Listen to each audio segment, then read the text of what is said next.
Today is April 10th, and what a way to wash out the stink and the taste of that last series in Arizona than going up to the Bay Area and just handing it to the Giants. That would be nice. So we start a 3-game series, Dodgers against Giants. Let's look at the lineups. Mookie Betts leading off, but he's playing second base today.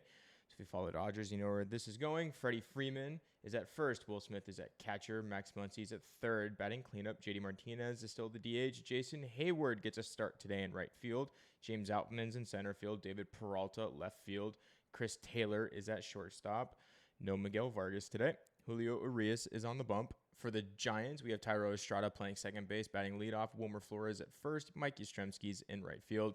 JD Davis will be cleaning things up for the Giants. David Villar is at third base. Brandon Crawford, longtime Giants, at shortstop. Joey Bart, I believe his second year, will be behind the dish. Helio Ramos is in left field. And Bryce Johnson, the switch hitter, is in center field with Logan Webb on the mound. These are two teams that are incredibly familiar with each other. Julio, in general, really enjoys pitching against the Giants. On this lineup, JD Davis has the highest OPS with a 650 OPS against Julio.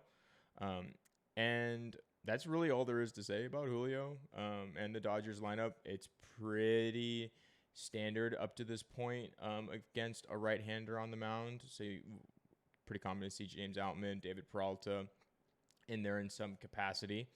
For Logan Webb, he's the same pitcher we've seen the past in terms of his arsenal. Still has a sinker, slider, changeup, and will sometimes show a four-seam fastball.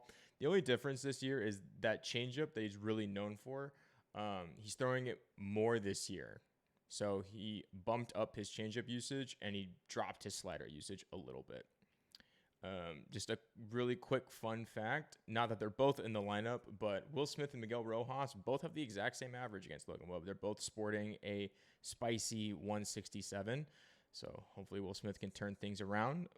However, it's all up from there, though. David Peralta is the next lowest in average at the 270 with the 273. And these Dodgers love hitting against Logan Webb. And what's really promising is it's a lot of the left-handers. So it's not surprising, but it's promising because we're in San Francisco that it's a lot of the left-handers. So maybe we can see a few more extra base hits.